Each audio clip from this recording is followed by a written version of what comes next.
All right, guys, here is my modified Harbor Freight parts washer. Out of the box, these things work decent, but they don't have any type of filtration set up. And once you run a few parts through, the solvent gets real dirty real quick, and it's not as effective and efficient as it should be. I watched a bunch of YouTube videos, got some ideas, and made some modifications. So here we go. First thing you notice, I've got a 20-gallon solvent container there at the bottom.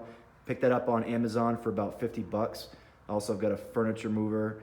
Bought it for 10 bucks there at Harbor Freight that I've got the whole thing sitting on. So when I want to drain the solvent and clean the base there, the sink itself, I've got a little valve set up right there. The original exit point, I guess, whatever you want to call it, drain for the solvent is right there.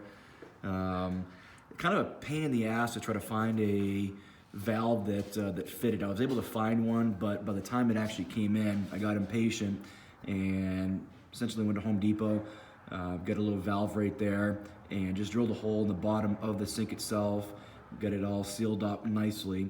And when I want to drain it, I flip it, the valve open, it drains here into the container, and then it sits until I'm done and I'm ready to fill it back up again. To get it to fill, I've got a 90-degree unit right there with a plastic hose that comes out here into a fuel pump. The fuel pump is only used when I want to actually bring the solvent from the container back up in the unit itself. So the majority of the time, I don't really use it, and I don't necessarily think I would need to have it if I was to do this all over again. But it is useful to have it when you need it. So this is a fuel pump. I think I paid 50 or 60 bucks for it. Might have been a few bucks more on Amazon. It's just a regular automobile 12-volt setup. But when you put in an automobile, obviously there's already wiring existing to get juice to the thing, so I had to modify that. And what I did is I took a 12-volt laptop charger, found that on Amazon for like 12 bucks. Only runs like 3 or 4 amps, so it's plenty low enough to not burn the motor out. But I took that and essentially spliced the end of it, took the positive and negative lead, and attached it to the terminals here on the bottom of the pump itself. There's no on-off switch right now, so if you want to get it to go, then plug the laptop charger in, the pump will prime, and then it'll start pumping the solvent into the container. So you've got the entry right here, the exit right there, goes up, and when I'm dumping the solvent back in the tub, it comes out right here, and I've got a little flexible nozzle right there.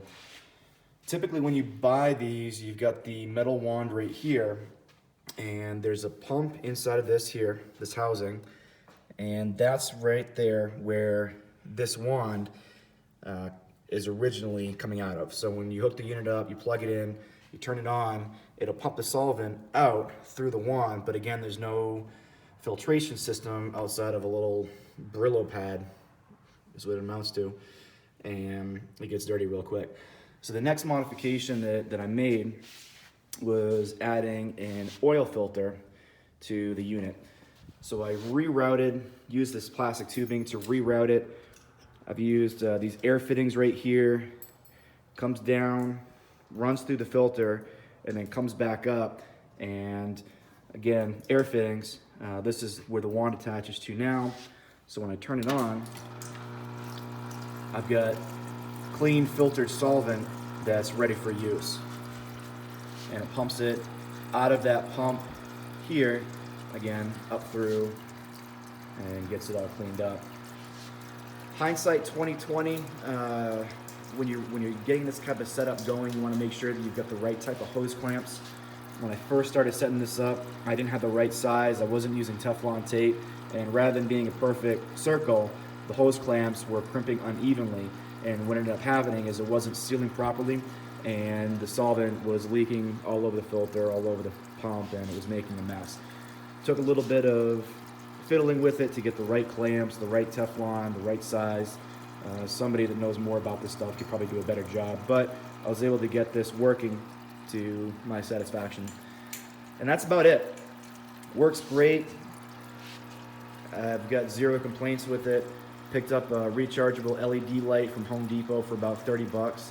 Those are super useful, they're rechargeable, and they last quite a while. But this is my setup.